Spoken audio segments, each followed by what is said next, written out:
क्या बंगाल की मिट्टी फिर से खून मांगेगी? क्या 2026 का चुनाव फिर से उन माताओं और बहनों की चीखों से गूंजेगा जिन्होंने अपने बेटों और भाइयों की सत्ता का भेंट चढ़ते देखा है? नंदीग्राम से लेकर संदेश खाली तक और बीरभूम के जलते घरों से लेकर के कूच बिहार की गलियों तक बंगाल का इतिहास गवाह है कि यहाँ सत्ता का रास्ता वोट से नहीं बारूद के धुएं से होकर गुजरता है। 2026 में सवाल सिर्फ सीटों का नहीं है, सवाल है उस 38% और 48% के बीच खड़ी उस दीवार का। क्या विपक्ष उस दीवार को गिरा पाएगा या सत्ता पक्ष अपनी योजनाओं के दम पर उस दीवार को और मजबूत करेगा? याद रखिए, बंगाल का चुनाव बुलेट और बैलेट के बीच की वो लकीर है जिसे पार करना हर किसी के बस की बात नहीं है। नमस्ते दोस्तों, मैं हूँ राजन। 2026 की जंग का बिगुल बज चुका है। यह सिर्फ हार जीत का सवाल नहीं है, ये वजूद की लड़ाई है। एक तरफ वो किला है जिसे ढाना नामुमकिन कहा जाता है, तो दूसरी तरफ वो आंधी है जो सब कुछ उखाड़ने का दम भरती है।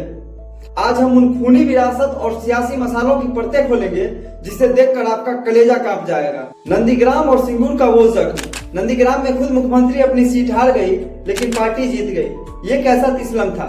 संदेश खाली की वो फाइलें आज भी चीख चीख कर कह रही है कि सत्ता का रसूख जब सरसर कर बोलता है तो आम जनता को कितनी भारी कीमत चुकानी पड़ती। याद करिए वो दौर जब नंदीग्राम की जमीन किसानों के खून से लाल हुई थी। उसी खून ने एक साम्राज्य का अंत किया था और नए युग की शुरुआत की। लेकिन आज 2026 की दहलीज पर खड़ा बंगाल क्या बदला है? आज भी वो बंगाल हजारों विस्थापित लोगों का जवाब मांगता है जो अपने ही राज्यों में शरणार्थी के तरह जी रहे थे। इनमें से कई ने तो अपना राज्य छोड़कर किसी दूसरे राज्य में शरण ले ली। वही डर, वही धमकियां आज भी गलियों में खेला होवे के नारों के बीचों बमों की गूंज सुनाई देती है। क्या जनता फिर से उसी बदलाव की तलाश में है जिसने उसे ये जख्म दिए थे, या फिर वो नया रास्ता चुनेगी? चलिए जानते हैं। हालिया संदेश काली की घटना ने साबित कर दिया कि बंगाल की राजनीति में सिंडिकेट राज और खौफ की जड़ें कितनी गहरी है। जब रक्षक ही भक्षक बन जाए तो लोकतंत्र कहाँ बचता है? विपक्ष इसे अस्मिता की लड़ाई कर रहा है तो सत्ता पक्ष से साजिश।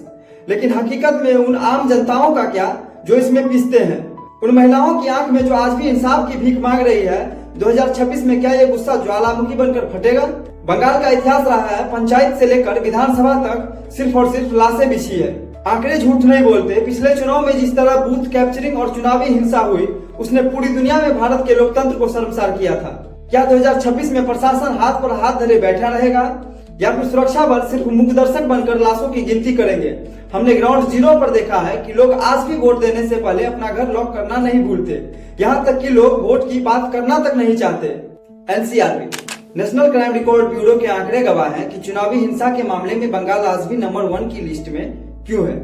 2021 के चुनाव के बाद की वो तस्वीरें जहां हजारों लोग अपना घर छोड़कर पड़ोसी राज्यों में शरण लेने को मजबूर हुए, क्या 2026 में वही खूनी इतिहास खुद को दोहराएगा? ये 2026 का संग्राम है। यहाँ कोई दूध का धुला नहीं है। यहाँ हर झंडे पर खून के छींटे हैं और हर नारे के पीछे एक छिपा हुआ मकसद। क्या बंगाल इस बार मसीहा चुनेगा या सिर्फ मालिक बदलेगा? याद रखिए, अगर आज आप खामोश रहे तो कल का इतिहास आपको कभी माफ नहीं करेगा। क्योंकि जिस तरह से बंगाल में आए दिन घटनाएं होती है, ये नजरअंदाज योग्य नहीं है।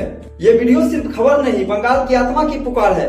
क्या आप एक हिंसा मुक्त बंगाल देखना चाहते हैं? क्या आपको लगता है कि 2026 में वाकई परिवर्तन होगा?